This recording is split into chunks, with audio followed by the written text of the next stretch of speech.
Durante la cena de Nochebuena en el piso de mi hija en Madrid, estábamos disfrutando de un momento aparentemente tranquilo en familia, cuando de repente recibí una llamada de un número oculto. Contesté y una voz ronca cortó el murmullo de la sobremesa. «Tienes que volver a tu casa inmediatamente». Me quedé helada. Pregunté quién hablaba, pero la persona solo repitió con un tono apremiante: «Confía en mí y vete ahora». El teléfono se quedó mudo. Me levanté de la mesa entre las miradas desconcertadas de todos y salí sin dar explicaciones. Al llegar a mi casa en Toledo, lo que vi me dejó sin aliento. Pero antes de seguir, suscríbete al canal y cuéntanos en los comentarios desde qué ciudad de España nos estás viendo. Nos emociona saber hasta dónde llegan nuestras historias. El día anterior a aquella llamada, había recibido otro golpe inesperado. El teléfono fijo sonó al caer la tarde. Era mi hija Clara, hablándome con una frialdad que nunca le había escuchado. «Mamá, este año hemos decidido pasar la Navidad solos, solo con la familia más cercana. Sin ti». Sus palabras me atravesaron como un cuchillo. Me quedé clavada en mi sillón de orejas con la estufa de leña crepitando a mi lado. Las luces de colores que colgaban en el balcón parpadeaban burlonas contra el cristal. «Pero hija, siempre hemos estado juntas en estas fechas. He hecho algo mal», alcancé a decir. «No, simplemente quiero unas fiestas tranquilas», respondió seca. Y Jaime está completamente de acuerdo. Mi corazón se encogió. Jaime, mi yerno, aquel que hace apenas un mes me había pedido la receta del bacalao al pil pil de mi difunto marido Lorenzo. Aquel que solía brindarme el primer trozo de turrón duro en cada Navidad. Colgué sin fuerzas. Permanecí largo rato inmóvil observando las luces de la calle difuminarse entre las lágrimas. El viejo reloj de péndulo del pasillo dio las 8 campanadas cada una, marcando con crudeza la distancia que mi propia hija estaba poniendo entre nosotras. Miré por la ventana. La plaza del barrio estaba iluminada con farolas de tono cálido. Veía familias reunidas, niños corriendo con bufandas, vecinos brindando con copas de cava. Los Rodríguez, frente a mi portal, habían decorado su salón con un enorme abeto que brillaba desde la ventana. «¿Qué hice mal, Lorenzo?», susurré hacia mi reflejo empañado en el vidrio. Dibujé líneas torpes con el dedo sobre el vaho mientras repasaba una y otra vez los últimos meses con Clara. Habría insistido demasiado en mantener vivas nuestras tradiciones. Habría pesado sobre ella mi empeño en no dejar morir la memoria de tu voz, de nuestras Navidades juntos. Los copos empezaron a caer pesados, iluminados por el ámbar de las farolas. Recordé entonces a Clara de niña, pegando su nariz contra ese mismo cristal, contando copos y pidiéndome que le leyera cuentos de invierno. Ese muchacho que yo había criado con tanto amor ahora me parecía un reflejo lejano. La noche de Nochebuena se hizo interminable con el silencio expandiéndose por cada rincón de la casa. El fuego en la estufa de leña se apagó del todo, dejando únicamente cenizas frías y un olor persistente a roble quemado. Fui hasta la cocina y sin ganas preparé una sopa que no pensaba comer. Mientras el microondas zumbaba mi mente, repasaba una y otra vez las palabras de Clara, mi hija, pronunciadas con una distancia que nunca hubiera imaginado. Dudé si llamarla de nuevo, disculparme sin saber por qué. Abrí el cajón de la cómoda para buscar mi vieja agenda telefónica y entre sus páginas amarillentas cayó otro objeto, el álbum de fotos de Lorenzo. Mis manos temblaron al abrirlo. En la primera página, Clara, con apenas 6 años, sonriente, abrazando una muñeca bajo nuestro árbol de Navidad. Pasé la hoja y apareció Lorenzo en nuestra antigua cocina de Toledo, con harina sobre el cabello y los brazos riendo mientras amasaba rosquillas de anís. La siguiente imagen me dejó sin respiración, los 3 juntos, yo abrazándolos, Lorenzo sosteniendo a la pequeña Clara. Éramos un retrato de felicidad que parecía imposible de romper. Recordé aquella mañana de Navidad hace 20 años, cuando Clara bajó las escaleras corriendo en su pijama rojo y Lorenzo sacaba del horno sus magdalenas caseras. ¿En qué momento desapareció esa inocencia? ¿En qué instante mi hija se transformó en alguien tan fría y distante? Pasé más páginas. Cada fotografía me dolía como una herida abierta. La última Navidad de Lorenzo, hace 5 años, cuando el cáncer ya había debilitado sus manos, pero insistía en envolver los regalos por sí mismo. Clara apenas apareció aquel año, siempre con excusas de trabajo. «Mantén a la familia unida», Carmen, me susurró Lorenzo en sus últimos días, con la mirada empañada por la morfina. «Prométeme que no dejarás que la distancia os separe». Le di mi palabra. Le he fallado tan completamente. El pitido del microondas me devolvió al presente, pero lo ignoré. Cerré el álbum con cuidado, aunque saqué una foto. Lorenzo riendo en la cocina. La puse en mi mesilla de noche para verlo cada mañana. El lado vacío de la cama me pareció más grande que nunca. Como si además de Lorenzo, ahora también hubiera perdido a Clara. La luz gris del amanecer se filtraba entre las cortinas, iluminando un plato de avena fría junto al periódico abierto en las esquelas. Un hábito que con los años se había vuelto demasiado cercano. Ese nombre en la pantalla del teléfono me hizo contener la respiración. Después de la conversación de la víspera, cualquier llamada inesperada era un golpe al corazón. El pitido del timbre electrónico me sobresaltó y la cuchara chocó contra el plato de avena. Con dedos temblorosos miré el identificador. «Clara», contesté de inmediato. «Hija», dije. Mi voz sonó más cautelosa de lo que pretendía. «Mamá», respondió ella. Esta vez percibí un calor contenido en su tono, como si quisiera suavizar lo dicho la noche anterior. «Quiero disculparme, ayer me equivoqué».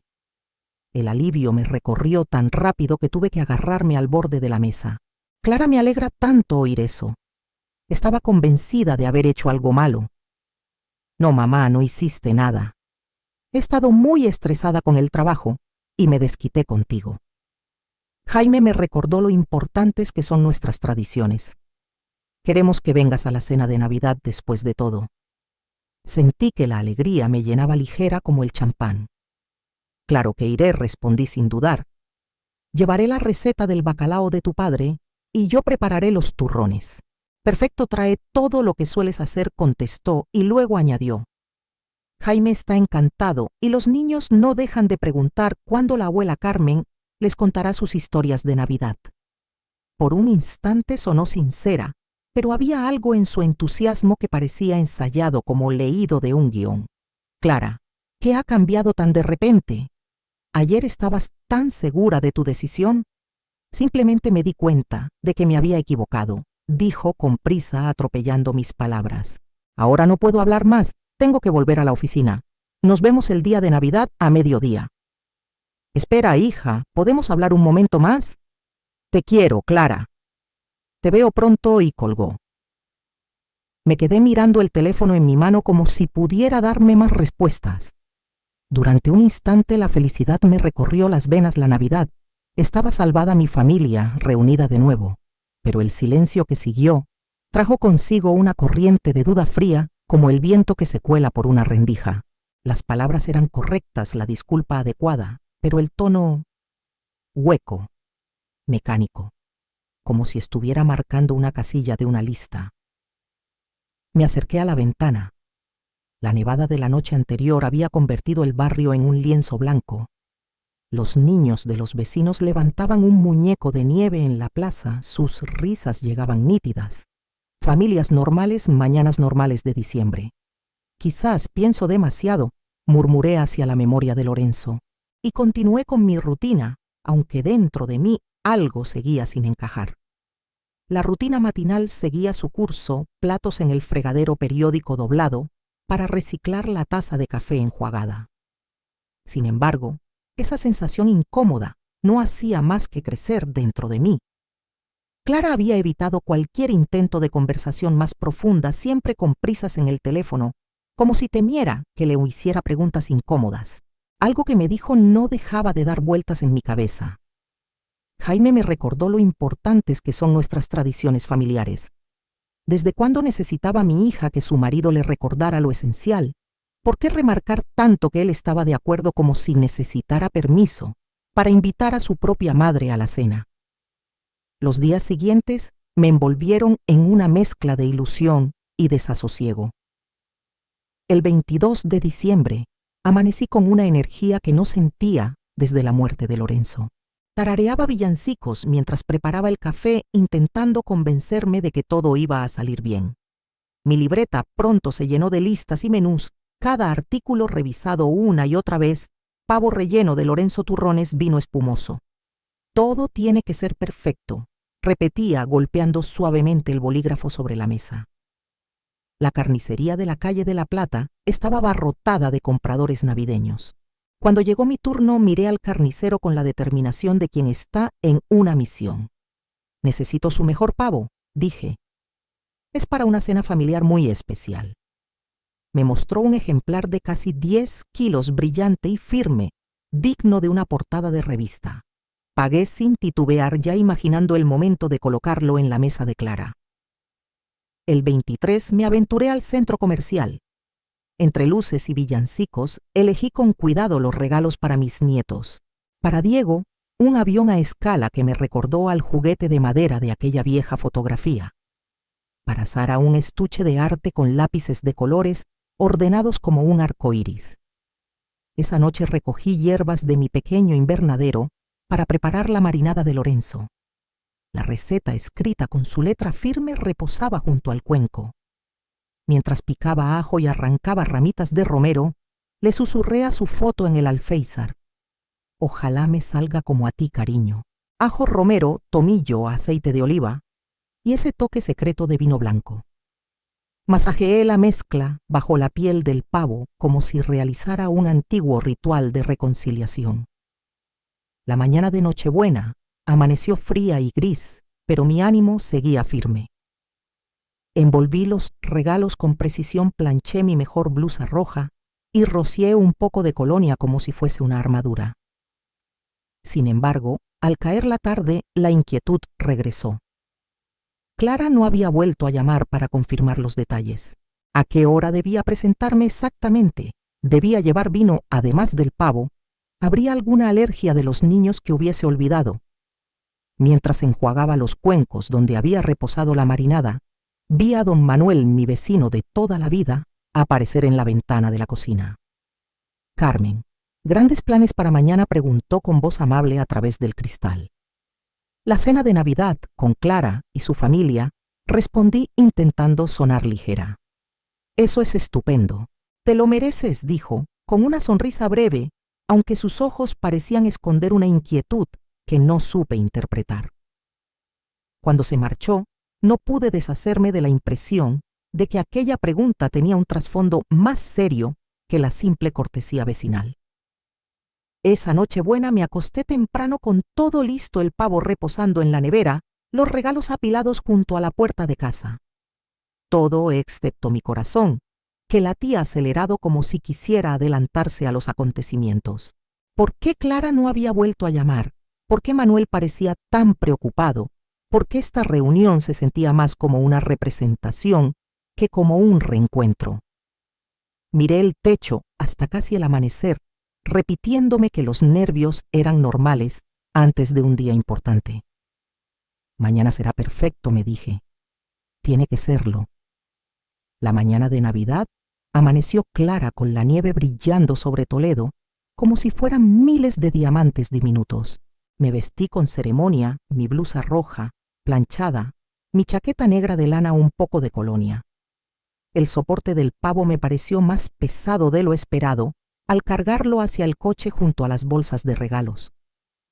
Antes de cerrar con llave, me detuve en el umbral.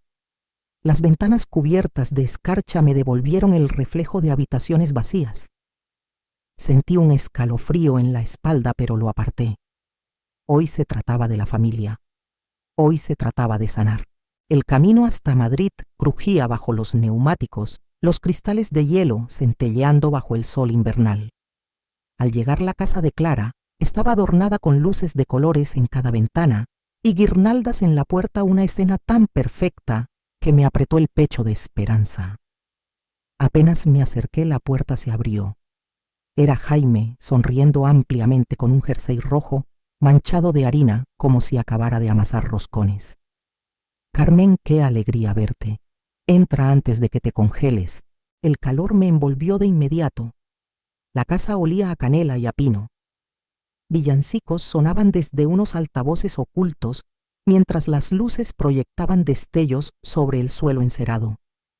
Diego y Sara, mis nietos, corrieron hacia mí con los ojos brillantes. «Abuela Carmen, trajiste regalos», gritó Diego saltando. «Tendréis que esperar a la cena», rió Clara acercándose para abrazarme. Jaime tomó el pesado pavo de mis manos. «Esto pesa una barbaridad», dijo, mientras yo trataba de creer que esta vez todo volvería a ser como antes. «¿Qué le has hecho?», preguntó Jaime, señalando el pavo, mientras yo me quitaba la bufanda. «El secreto es la marinada de Lorenzo», respondí con una sonrisa. 24 horas de ajo romero y mucha paciencia. Sara se asomó tímidamente desde la esquina con las mejillas encendidas de emoción. En ese momento los padres de Jaime, Marisol y Andrés se acercaron a saludarme con efusividad. Parecían sinceramente alegres de verme allí. Clara apareció al final ajustándose la blusa como si hubiese ensayado cada gesto. Su sonrisa era amplia, pero se detenía antes de llegar a los ojos. «Gracias por venir, mamá.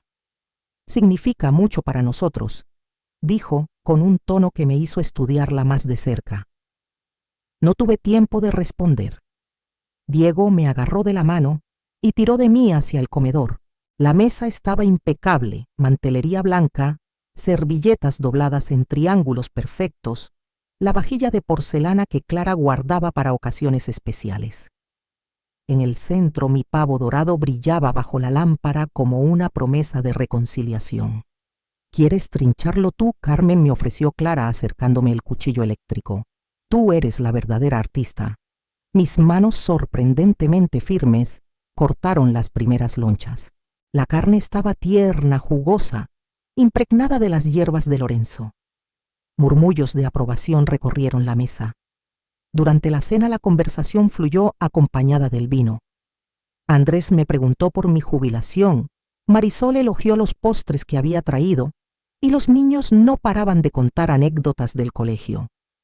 Incluso Clara parecía más relajada compartiendo historias sobre su trabajo, con una naturalidad casi convincente. Pero había algo que no encajaba. Noté cómo revisaba el móvil cada pocos minutos como si esperara un mensaje que nunca llegaba. Su risa tenía el ritmo correcto, pero carecía de alma como un eco en una habitación vacía. Después del postre, Sara se inclinó hacia mí con voz suave. «Abuela, ¿podemos abrir ya los regalos?». Diego no tardó en saltar en su asiento. «Por favor, por favor». Clara rió y asintió. Nos trasladamos al salón donde el papel de envolver pronto cubrió la alfombra como copos de nieve de colores.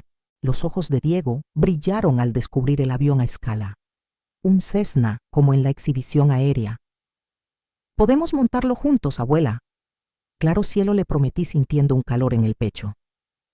Sara abrazó su set de dibujo con fuerza. «Voy a pintar a toda la familia, incluso al abuelo Lorenzo, para que también esté aquí». La sala quedó en silencio un instante. La ausencia de Lorenzo se hizo presente no como una herida, sino como un recuerdo amable, como si nos estuviera sonriendo desde algún lugar invisible. «A Lorenzo le habría encantado esto», dije con la voz más áspera de lo que pretendía. El calor de la comida, el aroma a canela y el murmullo de las conversaciones nos envolvían como una manta. Andrés y yo charlábamos sobre fútbol mientras Marisol ayudaba a Clara y a Jaime con los platos. Los niños jugaban en la alfombra con sus nuevos tesoros, sus risas se mezclaban con los villancicos, componiendo la banda sonora perfecta de una Navidad que parecía por fin normal. Me recosté en el sillón con el corazón ligero, sintiéndome más en paz de lo que había estado en años. Esto era lo que debía ser la Navidad: familia reunida, tradiciones compartidas, amor entre generaciones. Entonces sentí la vibración de mi teléfono contra el pecho, un zumbido suave que atravesaba el bolsillo de mi chaqueta. Lo ignoré al principio aferrándome al encanto de la noche, pero volvió a sonar insistente como una abeja atrapada. «Disculpad un momento», murmuré levantándome con una sonrisa cortés.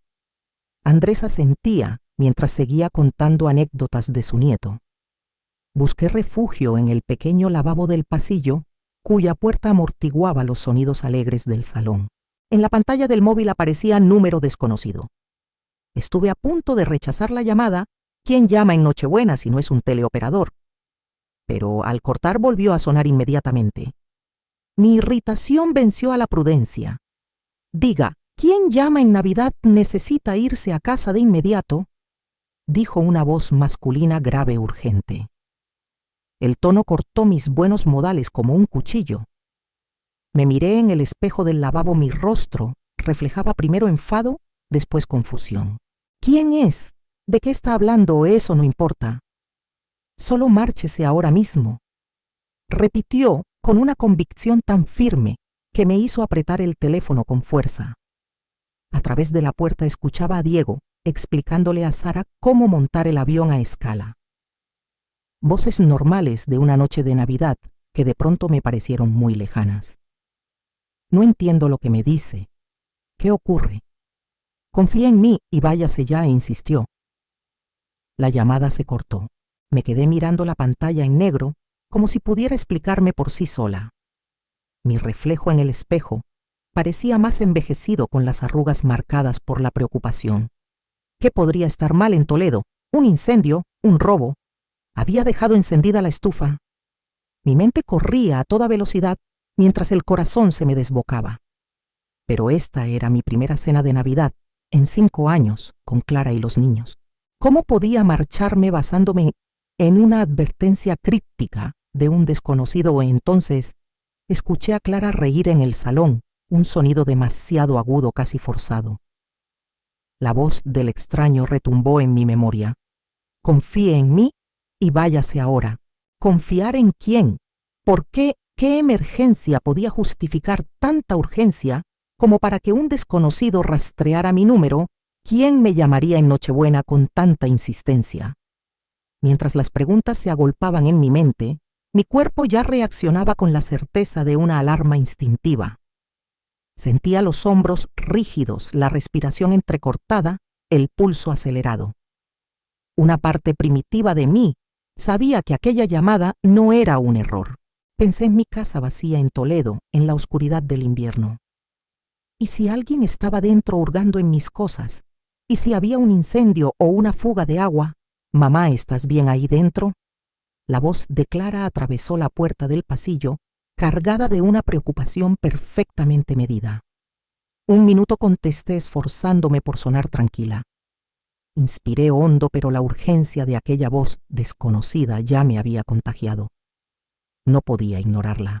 La cena, por perfecta que pareciera, había perdido su brillo. Algo me gritaba que estaba en peligro, aunque no supiera por qué. Abrí la puerta y regresé al salón. Lo que 1 hora antes me parecía un refugio, ahora me resultaba extraño.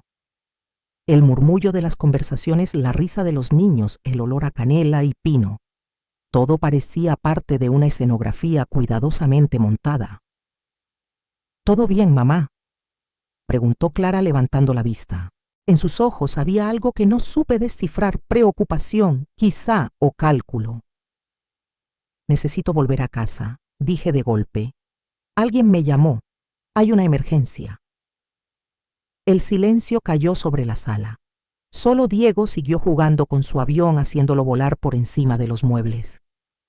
«¿Qué tipo de emergencia?», preguntó Marisol con el paño de cocina aún en la mano. Me abroché el abrigo con dedos torpes. «No lo sé. Solo dijeron que tenía que volver inmediatamente». Jaime se levantó.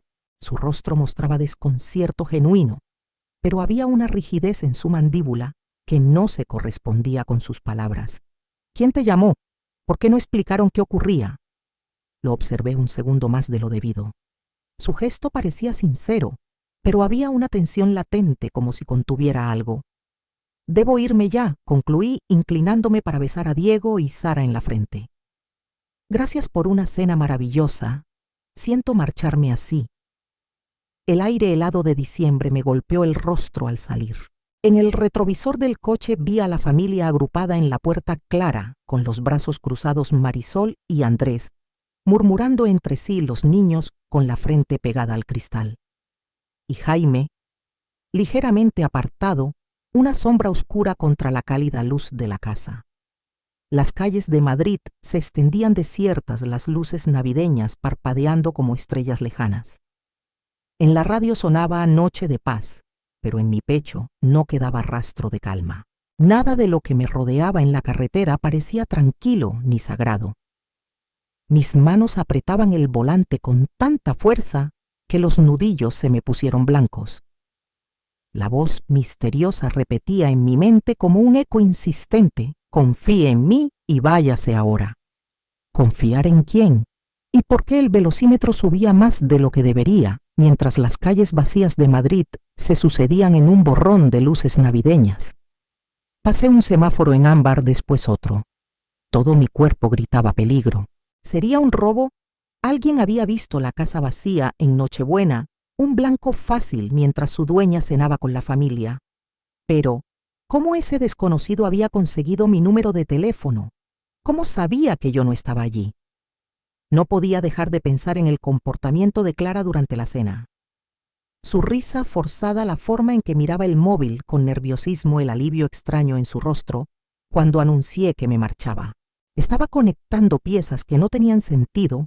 ¿O realmente mi hija había parecido casi ansiosa por verme salir? Al entrar en mi barrio de Toledo, me sobrecogió un silencio distinto. Pocas casas mostraban luces encendidas, la mayoría de las familias estaban reunidas tras cortinas cerradas. Un escenario perfecto para que alguien actuara sin ser visto. Mi casa al final de la calle parecía en penumbra exactamente como la había dejado. Sin embargo, algo en su silueta me erizó la piel antes de que pudiera identificar qué era. En lugar de aparcar en mi garaje, dejé el coche discretamente tras el gran roble del jardín de mi vecino Francisco. Algún instinto me pedía prudencia. El motor todavía repiqueteaba mientras se enfriaba, único sonido en la quietud helada. El aire gélido me mordió las mejillas al bajar del coche. Entonces lo vi. La ventana del sótano, que debería reflejar la luz de la farola, estaba rota. Cristales brillaban esparcidos sobre la nieve como diminutos diamantes helados. Mi respiración se aceleró. Con dedos entumecidos saqué el móvil y marqué el 112. Al mismo tiempo me oculté tras la valla de Francisco. Un haz de linterna cruzó la ventana de mi dormitorio en la planta alta. No era un movimiento nervioso, sino metódico, como quien busca algo muy concreto. Emergencias. ¿Cuál es su problema?, contestó la operadora. Hay alguien en mi casa, susurré sin apartar los ojos de las sombras. Puedo ver la luz moverse de una habitación a otra. Me pidió mi dirección y me ordenó mantenerme alejada. Los agentes tardarían unos 15 minutos en llegar. Una eternidad para ver cómo alguien saqueaba mi vida entera. Colgué la llamada de emergencias y abrí el maletero del coche. Mis manos temblaban mientras rebuscaba entre trastos olvidados. Al fin mis dedos se cerraron sobre un objeto metálico y frío, una llave de tuercas que había quedado allí desde que cambié una rueda en primavera. El peso me resultó sorprendentemente reconfortante. Quienquiera que estuviera dentro de mi casa encontraría más resistencia de la que esperaba. Me moví por el perímetro, usando los arbustos cubiertos de nieve y las luces navideñas de los vecinos como cobertura. La ventana del sótano estaba rota hacia adentro, los dientes de vidrio brillaban en la nieve, iluminados por la farola. Bajo el marco, la huella del intruso era evidente: montones de nieve removida y barro pisado. Dentro, el haz de una linterna se paseaba por mi dormitorio. Vi cómo se detenía en la cómoda donde estaba el joyero de Lorenzo, luego en el armario que guardaba carpetas con documentos de seguros y escrituras. Mi corazón se encogió. Aquello no era vandalismo ni un robo improvisado. Era una búsqueda metódica. Alguien sabía exactamente lo que quería. Apreté la llave de tuercas hasta que me dolieron los nudillos. Esta era mi casa, el santuario que Lorenzo y yo habíamos levantado con 40 años de esfuerzo. Y ahora un extraño lo profanaba como si nuestras memorias fueran simples objetos a su disposición. Me agazapé junto al muro pegada a la ventana rota, los oídos atentos. Arriba crujieron unas tablas, pasos firmes, seguros, alguien registrando con calma. No buscaba dinero suelto ni aparatos, sino papeles, pruebas, recuerdos. El rayo de luz bajó lentamente las escaleras hacia el sótano. Mi respiración se volvió vapor en la helada. Cada músculo se tensó. Si intentaba salir por la ventana, me encontraría cara a cara conmigo. Dentro escuché cómo arrastraban una silla, cómo se abrían y cerraban cajones. El sonido de papeles removidos me revolvió el estómago.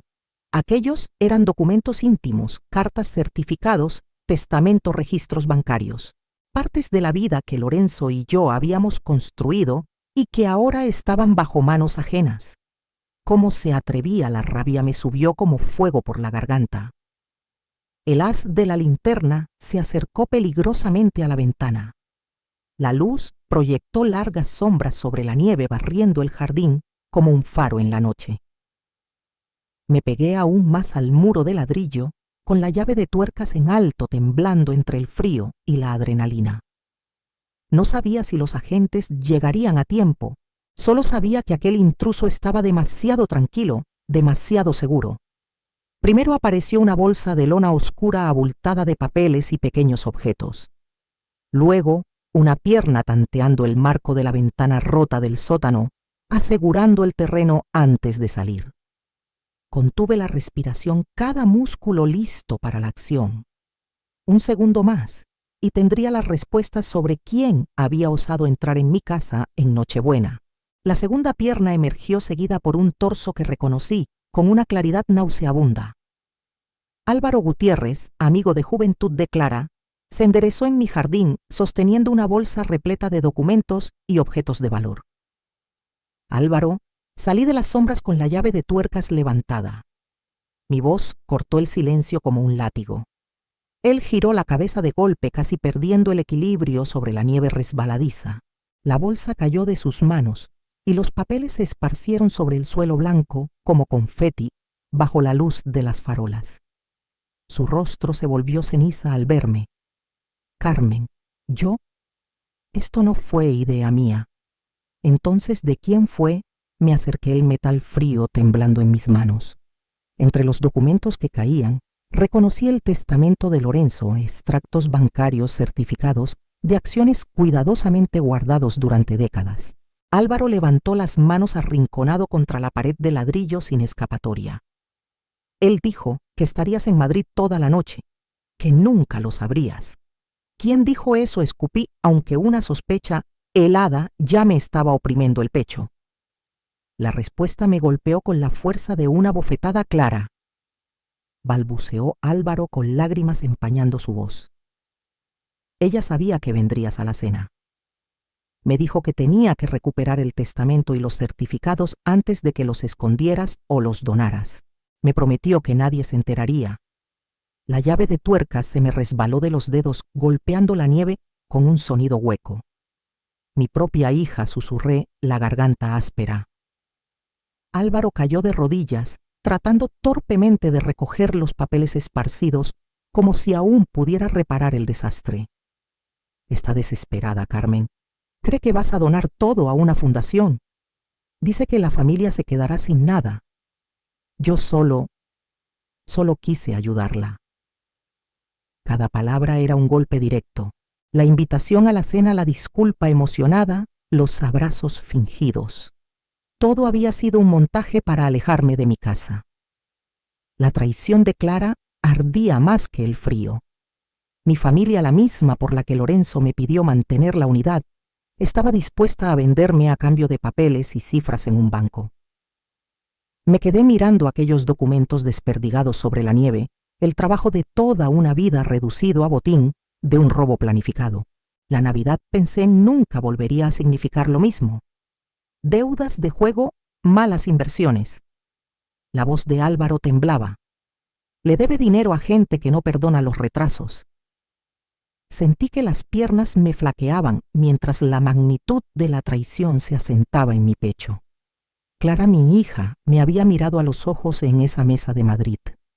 Había aceptado mi pavo, mis regalos.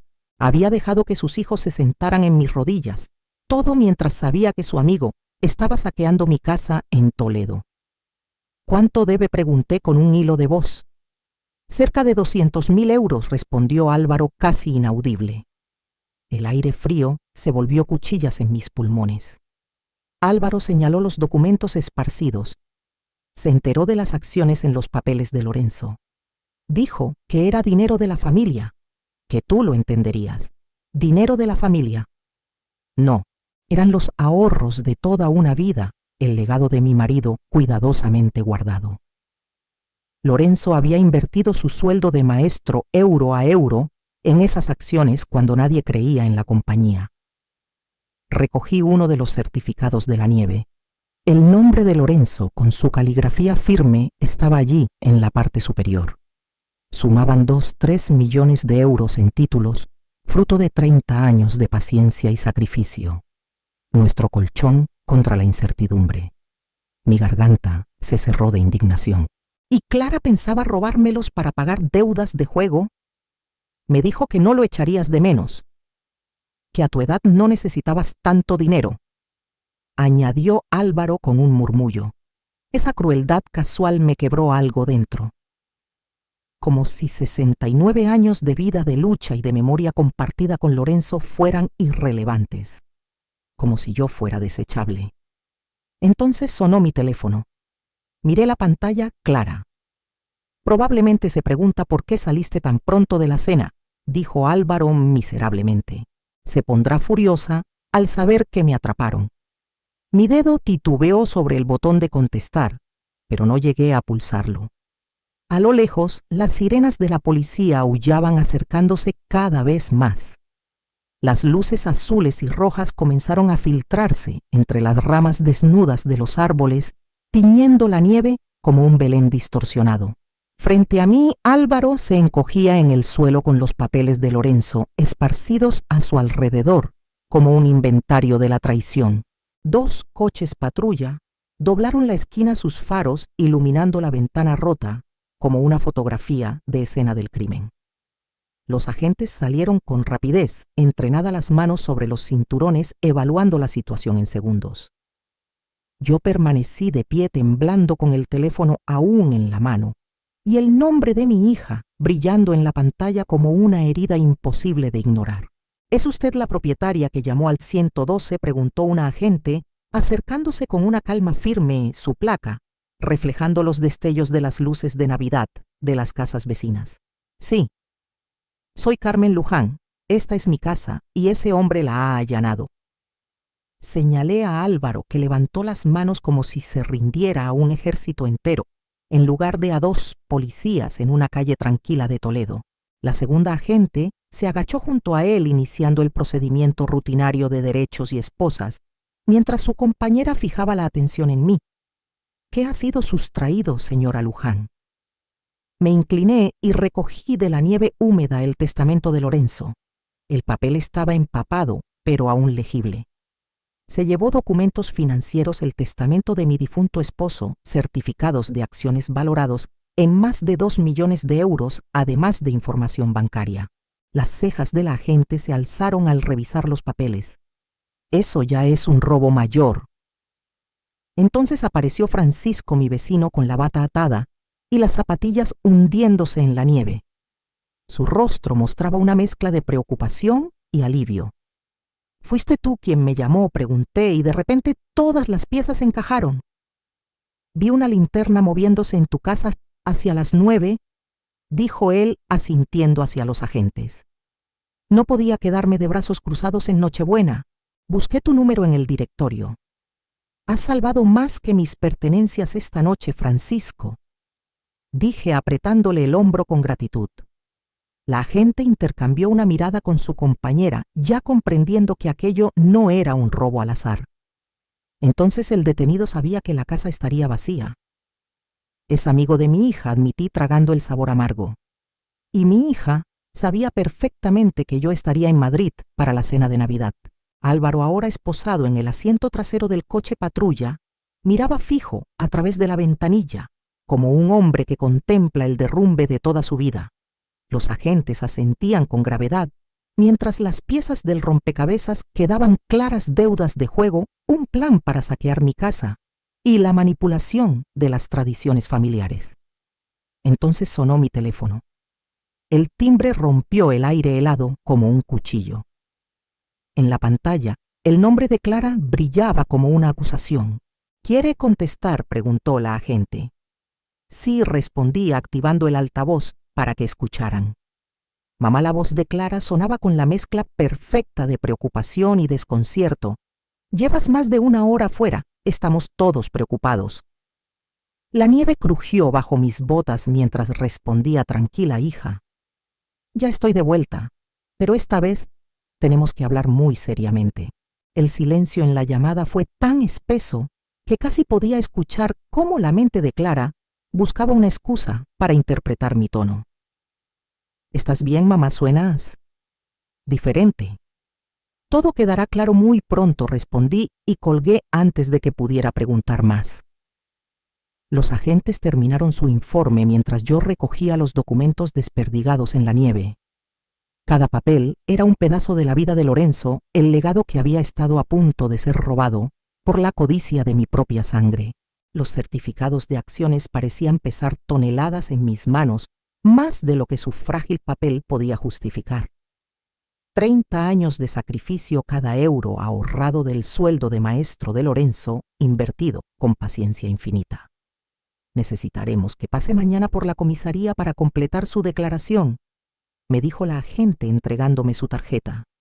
Y el señor Gutiérrez enfrentará cargos de allanamiento e intento de robo agravado. Asentí en silencio. Francisco, mi vecino, me acompañó hasta el coche, mientras los patrulleros se alejaban con Álvaro esposado en el asiento trasero, su rostro pálido contra el cristal. ¿Está segura de que puede conducir hasta Madrid a estas horas?, me preguntó con voz grave. Esa conversación no puede esperar, Francisco, le respondí. Algunas verdades deben decirse mientras todavía duelen. Subí al coche. Mis faros iluminaron por última vez la ventana rota y la corona de Navidad colgando de la puerta, ahora convertida en una cruel ironía. Arranqué con dificultad. El motor protestaba contra el frío. En el asiento del copiloto, el testamento de Lorenzo y los certificados rescatados descansaban como pruebas en un juicio pendiente. Lo que fuera a pasar, me prometí proteger su legado.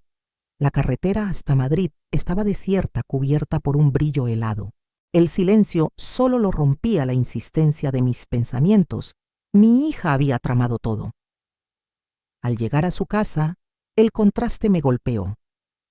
Las luces parpadeantes y el resplandor cálido de las ventanas dibujaban una postal perfecta de felicidad navideña. A través de la ventana principal vi a Clara paseando nerviosa por el salón, mientras Jaime hablaba en voz baja con gestos tensos.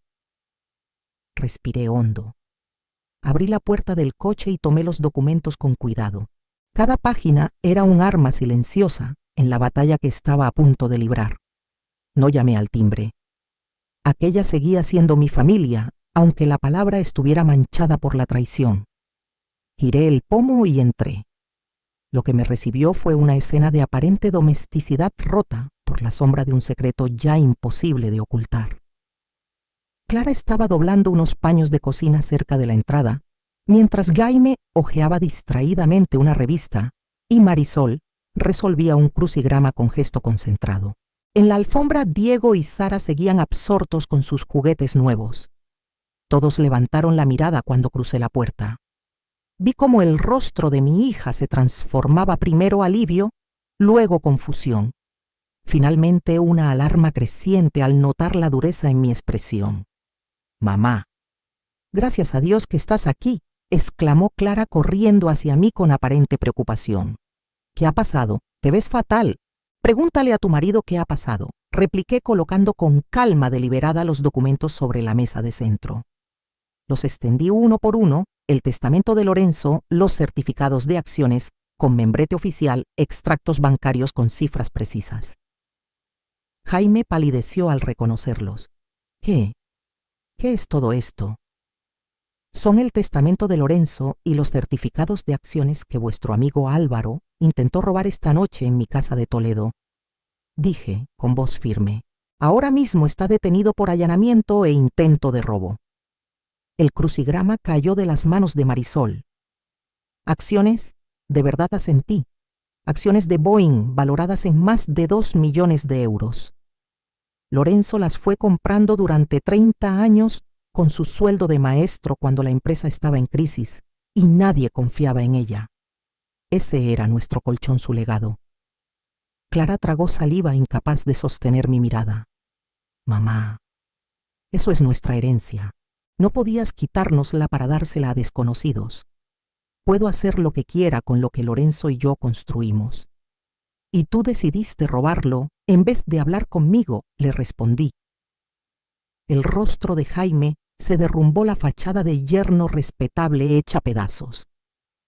Comprendí que él también sabía.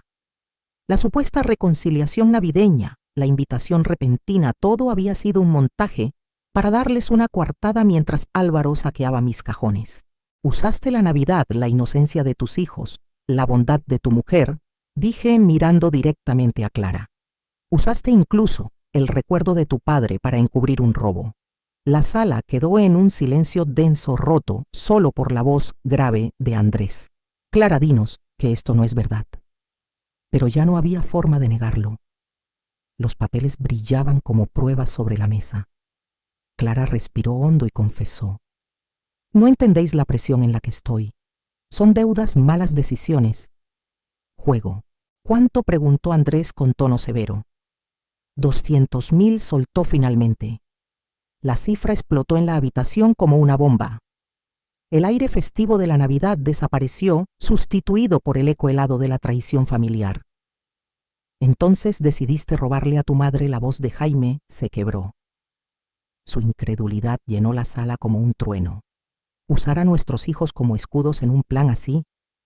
Diego levantó la vista de su avión a escala, notando una tensión adulta que no podía comprender. ¿Por qué todos gritan?, preguntó con voz temblorosa. Sara, abrazando su estuche de lápices nuevos, se refugió en el regazo de Marisol, que intentaba protegerlos de la tormenta emocional que estallaba a su alrededor. Me incliné hacia ellos con suavidad. Vuestro padre ha tomado decisiones, muy malas decisiones, que hieren a quienes confiaban en él. Clara, encogida en el sofá, murmuró. No quería dañar a nadie. Solo necesitaba tiempo para arreglarlo. ¡Tiempo! Robando en Nochebuena, intervino Andrés, de pie ahora con la dignidad ofendida de un hombre que había visto muchas vidas arruinarse por la codicia. Has mentido a tu esposa, has usado a tus hijos como tapadera. Las lágrimas de Clara se convirtieron en un torrente amargo. No eran lágrimas dulces de emoción navideña, sino sollozos ásperos de alguien que veía resquebrajarse la vida que había intentado sostener a base de mentiras. ¿Cuánto tiempo llevas engañándome sobre el dinero, sobre el trabajo?